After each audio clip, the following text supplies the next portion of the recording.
This whole thing started a few days ago when someone put up a video saying that police bullied an elderly lady. And police came out with a statement to say, look, this lady was lost and we were actually helping her. And we had bought food for her and helped her home. Now TOC has put up a video taken by that person who made the original allegation and said police have lied and they didn't buy food for her and that they shouted at her, basically bullied her. You know, it's regrettable that these very false statements are being made. The TOC's video clip is not clear and it's partial because it doesn't capture both the points where they say police lied. So I've asked police to release the clips from their body-worn camera, and you can see it, it's clear, and once you see it, there can be no argument. The police statement was correct, accurate. What TOC says is false. The body-worn camera shows that the police officer was helping the lady. He bought food for the lady, passed it on to her, and the clip also shows exactly what was said by the police officer. The officer wasn't even speaking to the old lady. She speaks Hokkien. The officer spoke in English to the elderly lady's helper, and the officer said, and I quote, "She never wear a mask, you know." The elderly lady has dementia, and her daughter has confirmed this. And the daughter is upset. She told the police she's upset that the old lady has been taken advantage of by TOC to spin a story, because TOC has put up a video of the lady saying various things. And you can tell people who have dealt with people who have dementia will know that you can sometimes get them to say many things. They will not remember what they had half an hour earlier. So TOC, you go and interview her, this old lady, try and get her to say things. I would say this is despicable, and how low people will stoop. Unethical, cynical. This whole exercise by TOC is quite malicious to attack the police. We have many elderly people in Singapore. What happened here is not an unusual occurrence. A fair number have dementia. They get lost in the housing estates. Police are often called. They go there, they help them.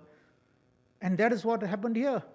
So TOC took one such incident, which I say is not unusual, twisted the facts and said police bullied her, chased her away, they did this.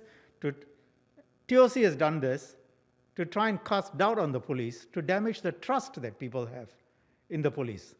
And it's really a disservice to the thousands of police officers who have been fighting at the front lines for the whole of last year and so far this year, dealing with COVID while keeping law and order.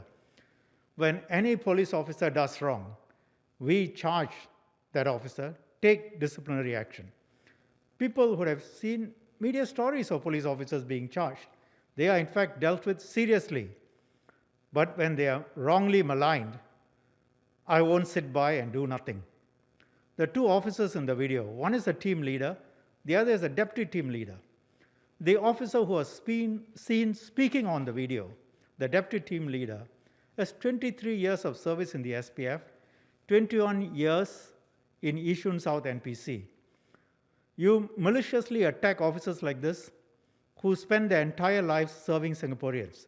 He is an officer with a heart. In his spare time, he helps out in family service centers. He does community work. He has gone overseas to help out when natural disasters struck.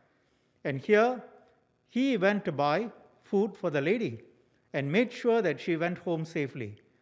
It's not a part of a police officer's duty to go and buy food for people who are lost. But he does that, and instead he gets branded as a bully. It's really quite sad.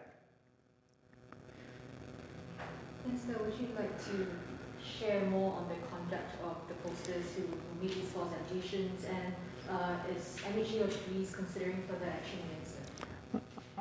I described the conduct earlier. I call it despicable. TOC attacks the government with its team of militant writers. That's regular.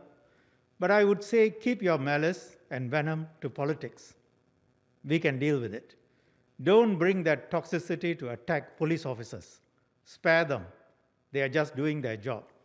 As to whether any further action is to be taken, that's a matter to be considered.